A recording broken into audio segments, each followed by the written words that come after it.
It's 1939, and a really cool guy named Igor Sikorsky is about to launch the VS-300, the first commercially viable helicopter ever to fly.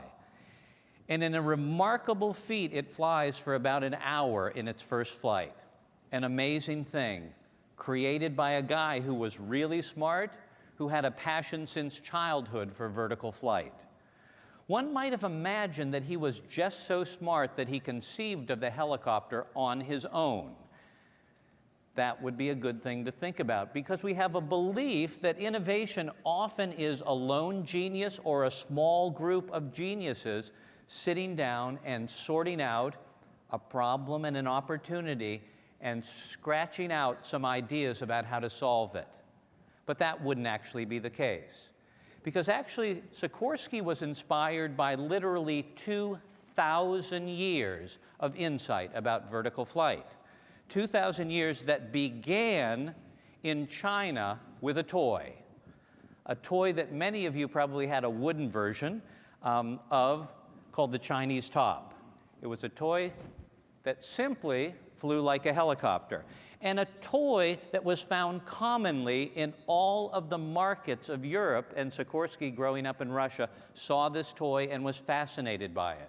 I purchased these recently. They are made in China again, only now they're made out of plastic, so it's not the perfect toy, but I remember as a child my keen fascination with a lightweight wood Chinese top that I was able to fly. So Sikorsky saw that, and that inspired him, but he was inspired by other folks as well. We all know of a guy named Leonardo da Vinci, kind of a clever guy, okay? And many of you may have seen in school or just Googling, or you can Google now, Leonardo da Vinci helicopter. And so many of us knew that Leonardo da Vinci had created kind of a cool design for a helicopter. Not exactly what Sikorsky had envisioned, but a pretty interesting thing. And we might say, okay, so that guy, he really didn't need strangers. He was so darn clever, he could figure it out by himself.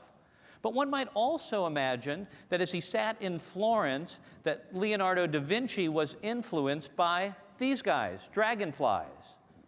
Incredible creatures who had a keen ability to go straight up in the air, go straight forward, hover over a lily pad, then come straight down, then go up again, then actually go backwards as fast as they went forward, something a helicopter can't quite exactly do. But those weren't the only inspirations, because at a time when Sikorsky was trying to figure out vertical flight, he was also fascinated by a guy named Count von Zeppelin, a guy who had figured out lighter-than-air flight, these lighter-than-air crafts that actually went kind of straight up and then took people from one place to another. And in the 1920s, I don't know how many of you realize, but Zeppelins were a major mode of passenger transportation. And then there was something called the Hindenburg, which was pretty bad marketing for the Zeppelin industry. Sikorsky based his creation of a helicopter on 2,000 years of strangers thinking about something that mattered to him. And he combined his brilliance with an ability to put their eyes together. How many of you here have a car that won't collide with another car? Any of you? None of you? It's not possible? Well, in fact, for 50 years, the leading automotive engineers tried to figure out how to create cars that wouldn't collide. You know, and they brought together automotive engineers, really smart people, people at the top of their game, leading experts in the field of automotive design. But they struggled for a major, significant breakthrough.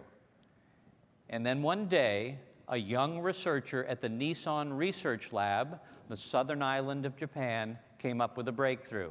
Frustrated that bringing the usual people into the room didn't quite make it happen, he thought that maybe somewhere in the world there might be folks in a different discipline or walk of life who might truly understand how to solve this problem. He was advantaged by the fact that he lived along the sea.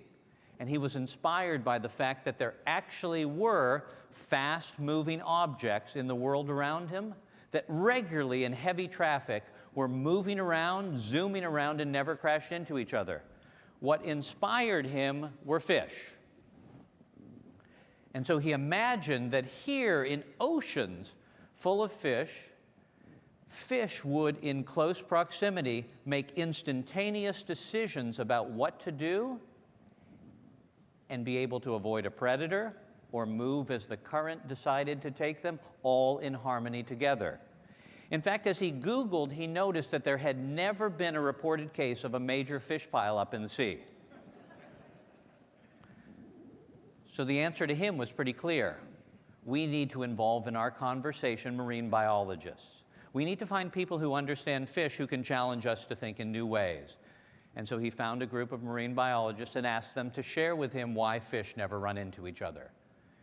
And they shared that insight that fish have 3 different ways they communicate in real time to engage with each other and get with the program. They decided to incorporate those 3 behaviors into a group of test cars, 6 test cars on a test track. They let those test cars go. And in the time they ran them, they never ran into each other.